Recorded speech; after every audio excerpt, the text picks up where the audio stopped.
Now, I know what you came for. You're here looking for some different ways to save money on groceries that maybe you haven't thought of before or just maybe never tried before. Well, hopefully one of these 10 tips that I'm about to give you will have you thinking a little outside of the box or reusable shopping bag to help you spend less money when you go grocery shopping. And pulling these different strategies together helped me to knock almost $200 off my grocery budget last month. So here are some of the things I did. I started with a reverse shopping list. And for a long time, like as recent as a few months ago, I used to create my shopping list by walking around my kitchen and writing down all the things that I could think of that I was missing in my kitchen cabinets and my refrigerator. Now, instead of writing down what I don't have, I start by writing down what I do have and then decide what I need to buy to go with those things. And this kind of plays into the whole idea of meal planning. The problem is that a lot of times when we make meal plans, we make them off the top of our heads. Like, I think I want macaroni and cheese on Monday or chicken on Tuesday, but that's not the way to do it. You should start by taking inventory of what you already have in your cabinet and your freezer, your refrigerator, and then build your meals based on those items. This ensures that you only pick up things that will complement what you already have at home, which means that you're going to use up what you have instead of buying all new foods and then letting what you have at home go to waste. It also helps prevent duplicate food purchases and ultimately helps you spend less money. The next tip is to shop late. And there are people in the world that are more productive later in the day. I am not one of those people. But if you are, this is where your natural flow can be a benefit. Go to the grocery store later in the day, preferably during the evening, because this is when many stores mark down items that are nearing their expiration date. And you can get discounts on fresh produce, bakery goods, meat.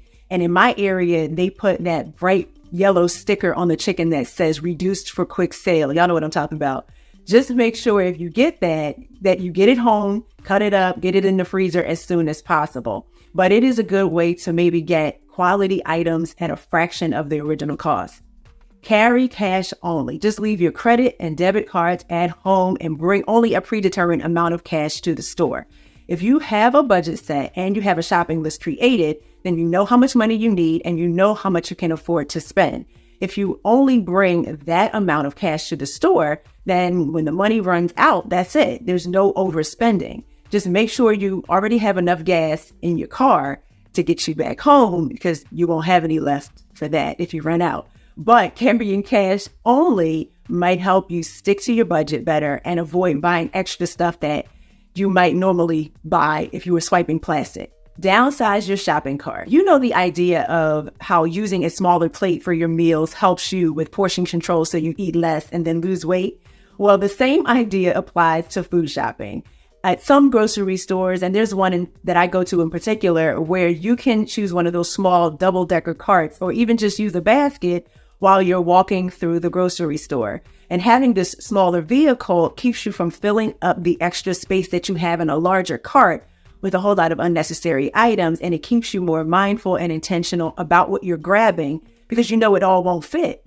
And sometimes when I know I'm supposed to be just grabbing a few items to replenish some essentials, I get real bold with it and I go in without a basket or a cart so that I can only buy what I can carry in my arms. Now, sometimes I'm like, why didn't I just get a cart? But when I leave having only spent what I was supposed to spend, then I'm happy and have probably built up some really good muscles in the process. Now, here's one of my favorites, grocery shop online. So many grocery stores, including discount chains like Aldi, use Instacart or have their own service where you can place your grocery order online and then go to the store to pick up your pre-selected items. And with some, you have the choice to pay online ahead of time, or you can pay when you get to the store if you're using cash. And some services do have a fee attached to them, but stores like ShopRite, where I shop, they remove the fee when you spend more than $35. And I'm always spending more than $35 when I do my biweekly food shopping. So for me, it's always free. This approach is just another way to help eliminate the temptation to buy extra things that you see when you're strolling through the aisles. You know how it is when you're walking in the freezer section and you see that Turkey Hill Treapolitan ice cream is on sale. On sale does not mean that you were supposed to have it. So it's just better if you never see it in the first place. Buying grocery store gift cards. One viewer left this idea in a comment some time ago, and the idea is to purchase a gift card for your grocery store in the amount of your monthly grocery budget. And this one probably works best for you if you tend to shop at only one, maybe two grocery stores, but it keeps your grocery money separate and limited so you can keep that spending in check. And it also helps you to track your grocery spending easily because you can just check your gift card balance to see how much you've spent so far and how much you have left. And then whatever money you have left on the card, you can just roll over to the next month's grocery budget. And for those who were wondering, there are no fees for grocery store gift cards. Try cheaper brands. Now, this is one that you would think would be a given, but my husband and I still go back and forth on this one sometimes. When I see that there's a cheaper brand alternative to a food brand that we like, I opt to get the cheaper brand. Now, I recognize that not all brands are created equal, but it's always worth trying a new brand if it costs significantly less.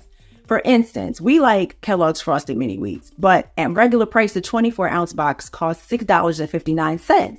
The 18-ounce store brand only costs $2.69, which means I can get 2 boxes of the store brand version, giving me 36 ounces of cereal for $1.21 less than the cost of 1 box of the name brand version, and there's no difference in the flavor. And sometimes you just have to step out of your comfort zone and give the store brands or the lesser known brands a chance. And these alternatives often offer the same quality as the more popular brands, but sometimes at only half the cost. And you really might discover that you like some of the less expensive brands even better. Now, this leads me to my next one, and that is shop alone.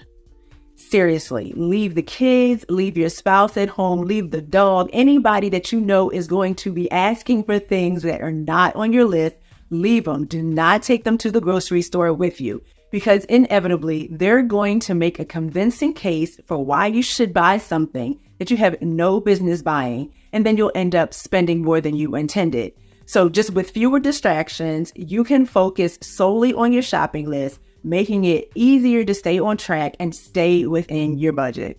Save and bring your own shopping bags from home. And this is for those people who live in areas or frequent stores where plastic bags are banned. And there are a few in my area. Instead of paying for paper bags every time you go, you can just invest a few dollars in the reusable ones that they sell, or you can save up your plastic shopping bags that you get from other stores or other areas and then bring them with you. Now, I know you're saying you have the bags at home, but you always forget to take them to the store with you.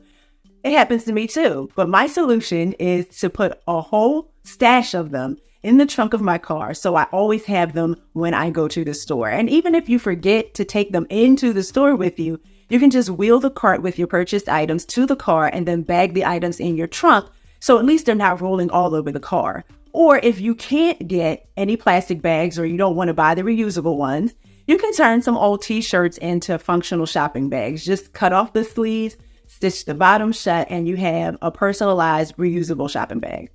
Use shopper loyalty apps. Take advantage of your cell phone and download your grocery store's app. Not only are they useful for doing your food shopping online, but the grocery store apps also provide digital coupons that can be scanned at the checkout or just digitally loaded directly to your account, which gives you instant savings without cutting anything out, without scanning anything beyond your rewards card. The more you use the apps, the more they benefit you, because oftentimes you'll receive personalized offers based on your shopping history. And sometimes you can accumulate points which can be redeemed for free food or household items. At the store where I shop, around Thanksgiving, they always offer a free turkey if you spend a certain amount of money during a set period of time. And sometimes I'm not sure I'm going to spend the full amount that's required. But what I do is, because I know I'm spending Thanksgiving with my mother, we'll use the same rewards account when we go shopping so that her spending and my spending gets combined together to meet the requirement that's necessary, and we get a free turkey for Thanksgiving. So that's one way that you can kind of work with someone else to be able to get those free foods. Also, I recently went to a market that I don't usually shop at because I needed some toilet tissue, and they had a 20-roll pack of my favorite brand on sale for $15.99. Plus, with an additional $3 off with a digital store coupon and another $1 off with the digital manufacturer's coupon. But the coupons were on their app and I didn't have the app. But it took me literally 30 seconds to download it, 30 seconds to create an account, 30 seconds to add the digital coupon for the tissue to my account. Then on top of that, I got an additional $5 off of my order as a welcome for using the app. So with all the discounts, I got a $22 pack of Scott toilet tissue for $6.99. There are other ways that you can use your store's app to help you get the best prices when you shop. And this leads me to a bit of a bonus tip, which is to make sure that you take a little extra time to do adequate comparison shopping. And I have some really helpful comparison shopping tips in this video right here. So you can check that out and I will see you next time. Bye.